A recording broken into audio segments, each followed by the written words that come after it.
Chapter 1. The Watchman's Call in a Time of Reset. Son of man, I have made thee a watchman unto the house of Yashar'el. Therefore hear the word at my mouth, and give them warning from me. Ezekiel 3:17. A time unlike any other. We stand at the precipice of a historic turning point, not merely political or economic, but spiritual and prophetic in nature. The world is being quietly but rapidly restructured under the banner of what global powers call the Great Reset. It is a plan to reshape economies, redefine governance, and re-engineer society in the aftermath of global crisis. Yet behind the polished language of sustainability and equity lies a deeper, darker agenda: the consolidation of power, the erosion of sovereignty, and the preparation for a one-world system foretold in Scripture. This is not a time for passivity or distraction. It is a time for the watchmen of Yahuah to rise. The prophet Ezekiel was set upon the wall to sound the alarm when danger approached. Likewise, Yahuah is calling forth watchmen in this generation, those who will discern the times, speak truth without fear, and prepare Yashar'el for what is unfolding. The trumpet must be lifted high, for the storm is already forming on the horizon. Fire the mandate of the watchman. A watchman in the ancient world was more than a guard. He was the city's early warning system. Positioned on the walls, he scanned the distance, discerned the signs, and raised the alarm when threat approached. If he failed to sound the trumpet, the blood of the people was required at his hands. Ezekiel 33:6. This is the sacred trust Yahuah gives to his servants. Hear the word. The watchman must be attuned to the voice of Yahuah, not the noise of the world. Isaiah 21:6. See clearly. He must discern not only what is happening but why, perceiving the spiritual forces behind earthly events. 1 Chronicles 12:32. Sound the alarm. He must proclaim what he sees, regardless of rejection, ridicule, or resistance. Jeremiah 6:17.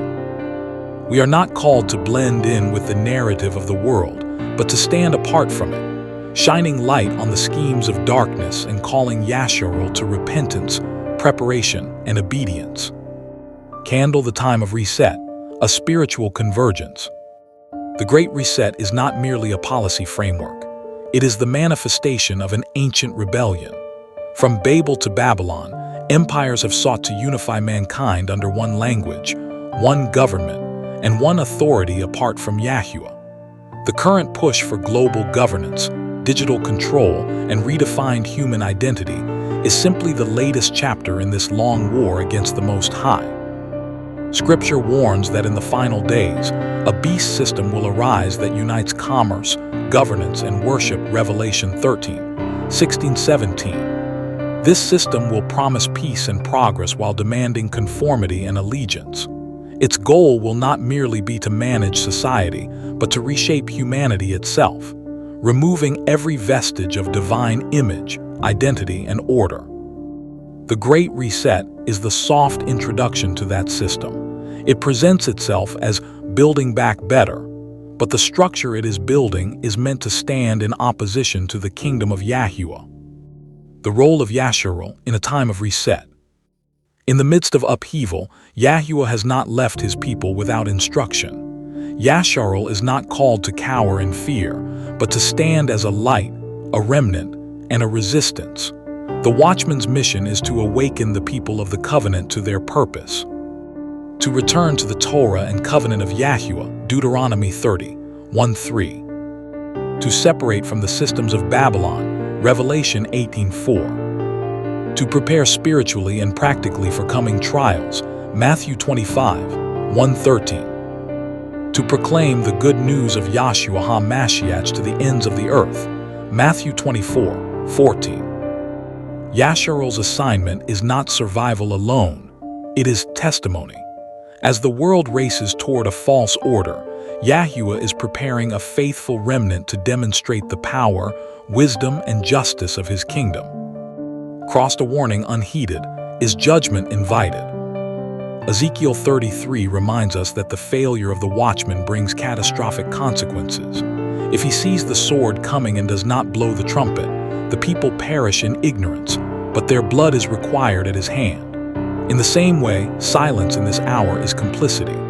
The voices of false peace will multiply, declaring that all is well, even as the walls are breached. But the watchmen of Yahuah must cry aloud and spare not. Isaiah 58:1. This guide is written to equip those watchmen, to reveal the schemes of the enemy, to ground every strategy in Scripture, and to chart a path for Yashar'el's spiritual and practical readiness. Folded hands, a watchman's prayer. O Yahuah Tsevaot, awaken the watchmen upon your walls. Open our eyes to see beyond the surface of events and discern the spiritual battle raging in the unseen realm. Grant us boldness to speak your word in season and out of season, and let not fear silence our voices. Strengthen the remnant of Yashar'el to stand firm in faith, rooted in covenant, and prepared for what lies ahead.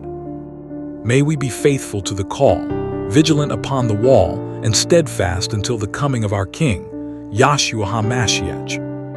In Yahshua HaMashiach's name we pray. Amen. As we stand upon the wall of Yashar'el, remember this: the Most High has not called us to fear the darkness, but to shine through it. Every watchman is appointed, every prayer is heard, and every act of faith shakes the foundations of the enemy's camp. Do not grow weary, and do not leave your post. What Yahuah reveals, he also equips you to withstand. This is the hour to pray, to prepare, and to walk in the authority of Yahshua HaMashiach with discernment, courage, and obedience. The trumpet is sounding, and the remnant is rising. Until next time, stay watchful, stay faithful, and stand strong for Yahuah Tsevaot. In Yahshua HaMashiach's name, Amen.